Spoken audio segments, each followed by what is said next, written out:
നമസ്കാരം, news prime മലയാളത്തിലേക്ക് സ്വാഗതം. AICC ജനറൽ സെക്രട്ടറി സ്ഥാനത്തും അതുപോലെ തന്നെ അധ്യക്ഷ സ്ഥാനത്തും കൃത്യമായ മാറ്റം കൊണ്ടുവന്നില്ല എങ്കിൽ 2029 പ്രതീക്ഷയ്ക്ക് കോൺഗ്രസിന് വകയുണ്ടാവില്ല. അതിന് കാരണം കോൺഗ്രസ് ദുർബലമാണ് എന്നതുകൊണ്ടൊന്നുമല്ല, മറിച്ച് സംഘടനാ പാടവം ഏറ്റവും മികച്ച രീതിയിൽ കാര്യപ്രാപ്തിയോടെ നടപ്പിലാക്കണമെങ്കിൽ ഇപ്പോഴത്തെ നേതൃത്വം മാറിയേ പറ്റൂ. രാഹുൽ ഗാന്ധിയെ പോലൊരാൾ പ്രതിപക്ഷ നേതാവായതുകൊണ്ട് മാത്രം സംഘടന പരിപൂർണമായി സുസജ്ജമായി തെരഞ്ഞെടുപ്പിനെ നേരിടാൻ കഴിയില്ല. അതിന് നേതൃനിരയിൽ പുതിയ കഴിവുള്ളവർ ഉയർന്നു വരണം. സച്ചിൻ പൈലറ്റിനെ പോലെ, ജിഗ്നേഷ് മെവാനിയെ പോലെ നിരവധിയായ നേതൃഗുണമുള്ള പല ചെറുപ്പക്കാരും AICCയുടെ പ്രധാന പദവികളിൽ എത്തേണ്ടത് അനിവാര്യമാണ്. അല്ലാത്ത പക്ഷം കോൺഗ്രസിന് വലിയ നഷ്ടമുണ്ടാകും. BJPയുടെ ദേശീയ അധ്യക്ഷൻ നോക്കൂ, അദ്ദേഹത്തിൻ്റെ പ്രായം നോക്കൂ. നിതിൻ നബീൻ എന്നാണ് അദ്ദേഹത്തിൻ്റെ പേര്. എങ്ങനെയാണ് BJP സംഘടനാപരമായി ഒരു അധ്യക്ഷനെ തിരഞ്ഞെടുക്കുന്നത്? അദ്ദേഹം ബീഹാറുകാരനായിട്ടുള്ള, ബീഹാർ നിയമസഭയിൽ 5 തവണ തിരഞ്ഞെടുക്കപ്പെട്ടിട്ടുള്ള ഒരു വ്യക്തി മാത്രമാണ്.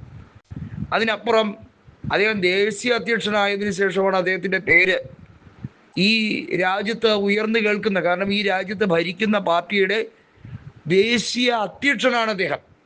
50 വയസ്സിൽ താഴെയുള്ള ചെറുപ്പക്കാരാണ് കൂടുതലും സംസ്ഥാനങ്ങളുടെ അധ്യക്ഷ പദവി കൈകാര്യം ചെയ്യുന്നത് ആ പാർട്ടിയിൽ. കോൺഗ്രസിൽ അങ്ങനെയാണോ? കോൺഗ്രസ് സംഘടനാപരമായി ഓരോ സംസ്ഥാനത്ത് നോക്കുക, അധ്യക്ഷ പദവി കൈകാര്യം ചെയ്യുന്ന വ്യക്തികൾ അവർ ഒരിക്കലും മാറാൻ സമ്മതിക്കാതെ, അവരുടെ ഈ വിസമ്മതി എന്തുകൊണ്ടാണ് പാർട്ടിക്ക് ഗുണത്തേക്കാളേറെ ദോഷമാകുന്നത് എന്നുള്ളത് പ്രായോഗികമായി ചിന്തിച്ചാൽ മാത്രം മതി. അവിടെയാണ് സംഘടനാപരമായി BJPയെ കണ്ടുപിടിക്കേണ്ടതായി ഉള്ളത്. മറ്റൊരു കാര്യവും BJPയിൽ നിന്ന് കണ്ടുപിടിക്കാൻ ഗുണമുള്ളതല്ല. ഈ രാജ്യത്ത് ഡിവൈഡ് ആൻഡ് റൂൾ എന്ന രീതിയിൽ മനുഷ്യരെ ജാതിയുടെയും മതത്തിൻ്റെ അടിസ്ഥാനത്തിൽ വേർതിരിച്ച് വോട്ട് ഷെയർ വാങ്ങിയെടുക്കാൻ ശ്രമിക്കുന്ന ഒരു വർഗീയ പാർട്ടി, അതിൽ നിന്ന് എന്താണ് കണ്ടുപിടിക്കേണ്ടത്? പക്ഷേ സംഘടനാപരമായി അവർ എടുക്കുന്ന ചില തീരുമാനങ്ങളുണ്ട്. അവരൊരു പ്രത്യേക വ്യക്തിയിൽ കേന്ദ്രീകരിച്ചല്ല ആ സംഘടന പ്രവർത്തിക്കുന്നത് എന്നുള്ളതാണ്.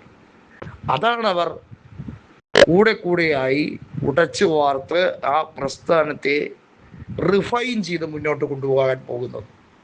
കോൺഗ്രസ് പുതിയ കുപ്പിയിൽ പഴയ വീഞ്ഞ് എന്ന രീതിയിൽ അടിമുടി മാറ്റം വരുത്താതെ തോൽക്കുന്നവരെ, ജനങ്ങൾ തിരസ്കരിക്കുന്നവരെ വീണ്ടും വീണ്ടും നിർത്തി ഒരു ഭാഗ്യപരീക്ഷണത്തിന് തയ്യാറായാൻ ശ്രമിച്ചാൽ BJPയുമായി ഏറ്റുമുട്ടുന്ന സംസ്ഥാനങ്ങളിൽ തിരിച്ചടികൾ ഉണ്ടാകും, സ്വാഭാവികം.